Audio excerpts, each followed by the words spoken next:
Hello, thanks for tuning in. I'm the classical record collector, Stuart's my name, and I've been out buying more records from charity shops. Now, thank you very much for some of the comments you've made. I'm glad that some of you out there find my videos useful. And I'd like to say to you that I am collecting not to sell records on. In the 90s, I was a classical record dealer. I sold huge numbers of records and I did very well out of them. But I was a classical record collector before that, buying for the music, not for the money. And I'm once again now buying for the music. However, of course, I've got a lot of knowledge about collectible labels, recordings and everything, the task list, the absolute sound. I know about all that. I know all about Decca SXLs, wide bands, blue and silvers, RCA, silver on red labels. I know, obviously I sold tens of thousands of records back in the 90s, and I've got a lot of knowledge, but nevertheless, I now find myself as a music lover, classical and opera, buying records for the music, to listen to the music, because I find the sound from vinyl more satisfying, more musical, more enjoyable than from streaming or CD. It's a simple fact of it.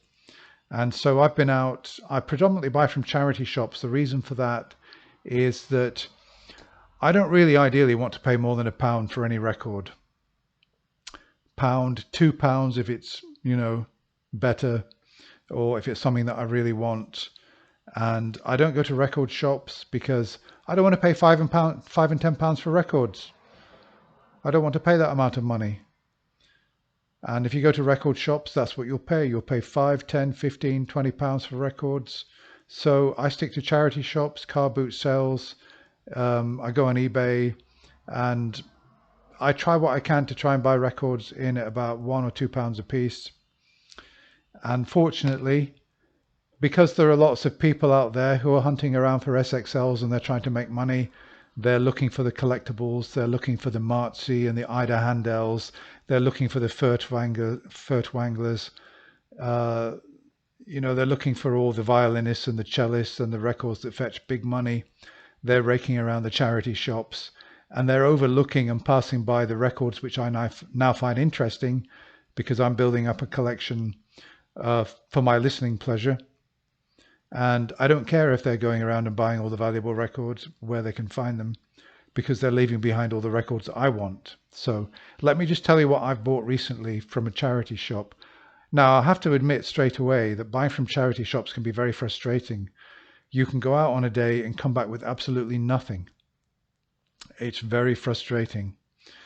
But you can walk into a charity shop where if you find 1 or 2 good records, the odds are there's going to be maybe half a dozen or even a dozen in there, because they come in batches. So if you persevere, you will find in charity shops good records, but you have to be prepared to work at it. So I would just like to say one thing about charity shops is you need to find a town centre where all the charity shops are within, say, 10 minutes of each other. So where I live, I've got 6 or 7 charity shops within 10 minutes walk of each other. So I can get around them quickly, and I visit them maybe once every 2 weeks. So don't bother going anywhere where it's like 15, 20, 25 minutes walk from one charity shop to another. That's one big waste of time. You can't afford to do that. And also don't spend money traveling to places to look at charity shops, because the odds are you'll drive somewhere, you'll find absolutely nothing, and then you'll have wasted all your money traveling. So try and make it convenient. Yeah, so okay, let's go through what I bought recently. So this record here, James Galway.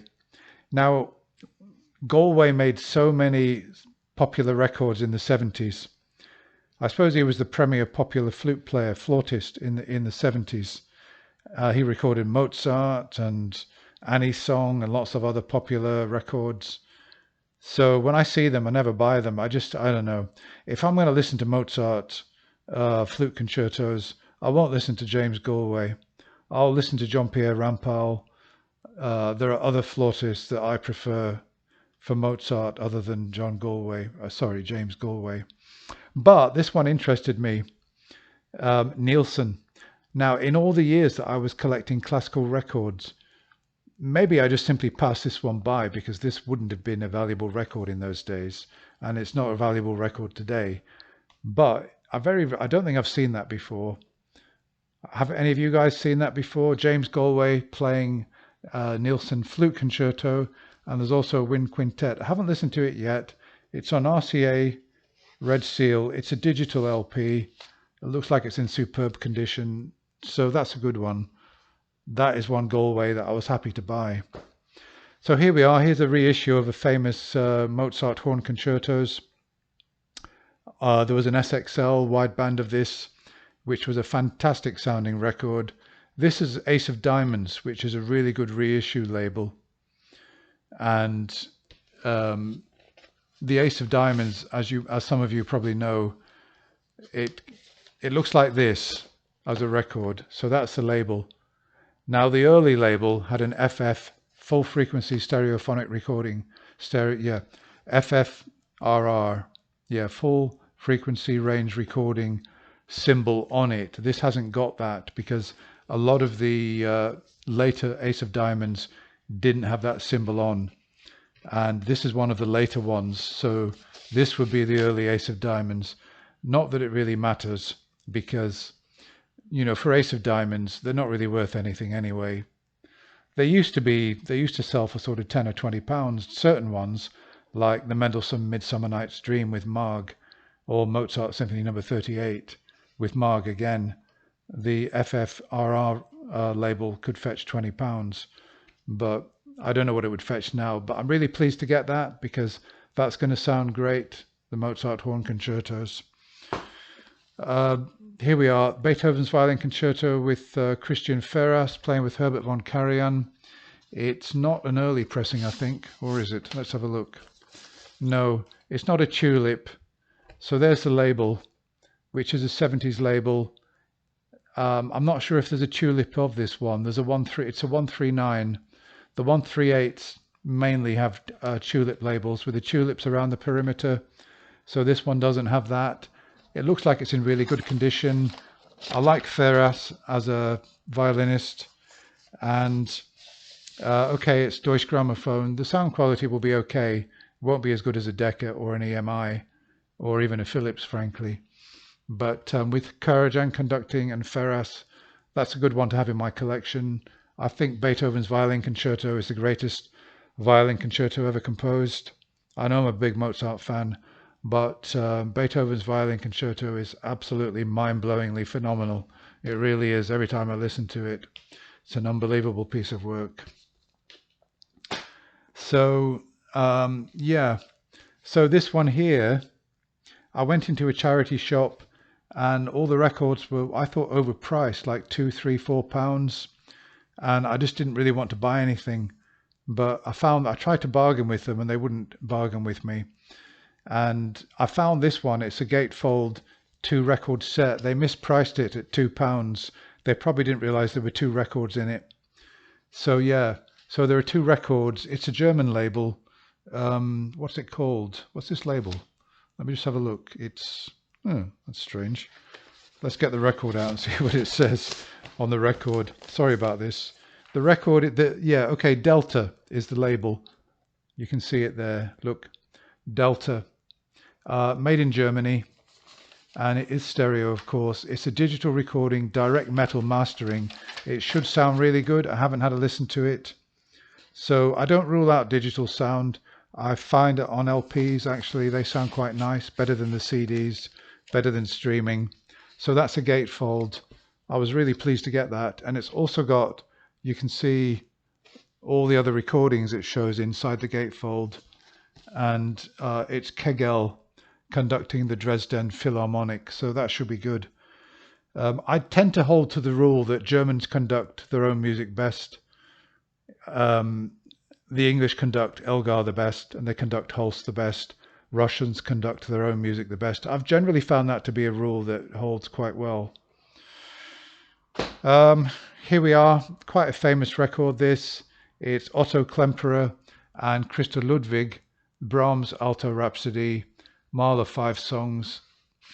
and it's the original big semicircle dog label.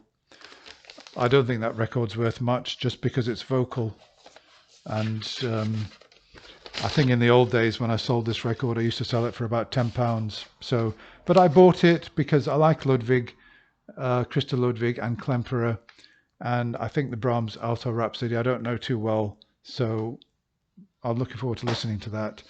Okay, Gershwin. I'm not a big Gershwin fan. I don't know. I'm not a Gershwin fan at all, really, but I fancied having that. It's a Decca Digital 1980s LP with Dutoit, the Montreal Orchestra. It's got Rhapsody in Blue and American in Paris. That should sound nice. Maybe I should like Gershwin better than I do. To me, it's just very brash and showy kind of American music. And I like my music sophisticated. Very, very sort of sophisticated and European sounding. That's why I like Mozart and Schubert and Beethoven the best. So, and talking about Schubert, here we are. This is Yo-Yo Ma with other musicians, the great quartet D887. And it's also got Mozart's Adagio and Fugue on it, which will be great to listen to. And it's a digital LP. So that's quite a good find. I think I was really pleased with that. Now the top part of the LP cover is actually slightly damaged, unfortunately, but you know, because I'm not selling it on, I might put some tape over that or try and preserve it somehow so it doesn't get any worse. Okay, I'm not a great fan of Mahler's Symphony 8. I don't really like the Symphony of 1000. It's the one symphony of Mahler's that I really actively don't like. Nevertheless, I bought that anyway. I think it only cost me £1, and it's in absolutely superb condition. This is one. It's actually what we call a big dog label, the 80s label, the big dog. And I'll probably sell this if I can. I might try and get £10 for it. I just took it because it was in such good condition, but I don't really like that symphony. Talking about one work I don't like to one that I absolutely adore, that's Mozart's Requiem. I haven't heard this performance with Peter Schreier conducting, and we've got Margaret Price, fantastic soprano there. I really like Margaret Price, so that should be good. It's got the text on the back. And by the way, Kyrie eleison, I should have mentioned this before. And thanks to Rosa for giving me this information. Rosa, my girlfriend. Kyrie eleison means God have mercy, Christ have mercy. And I hang my head in shame. I should know the text and I should know the translation of the Requiem, but better late than never, eh? So, yeah, that, digital, that's an early 80s LP. And it's got some fabulous pictures on the back of the soloists. So I look forward to that. That's Nielsen Symphony No. 5 on a unicorn. I'm not a great fan of Nielsen, but nevertheless, I like Unicorn as a label. And there we are, there's the label. I really like the label, actually. I think it's a beautiful label, if you can see there. So it's actually got an EMI sleeve in it. So I haven't got the original Unicorn label, unfortunately. I like to keep the sleeve correct with the jacket, so I'll have to do something about that. I'm not too sure what. That's an analog recording. It's not digital. So yeah, that should be good. I've listened to this the other day, Berlioz Symphony Fantastique with Colin Davis. That's a really good recording.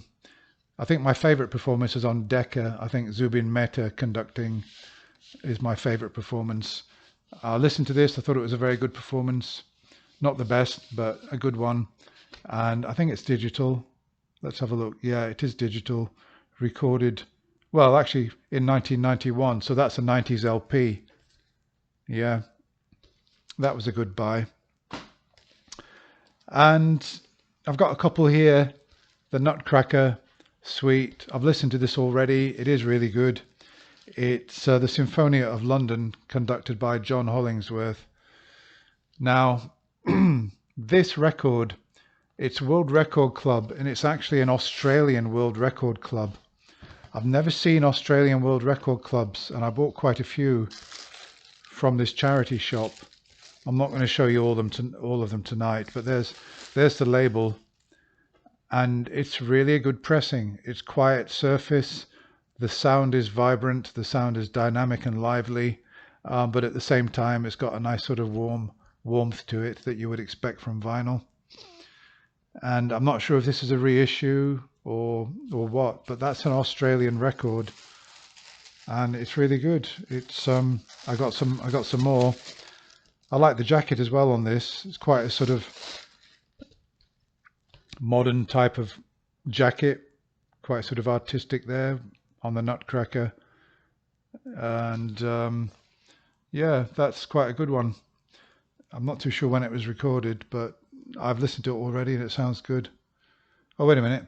Yeah, a World Record Club London recording released in Australia exclusively by World Record Club. Okay, so there's another Australian World Record Club.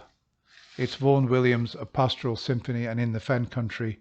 This one is the New Philharmonia, conducted by Adrian Bolt. So this has been taken from an EMI recording and put onto a world record. Again, the pressing's very good. The sound, this is the thing. You need to be looking for condition now.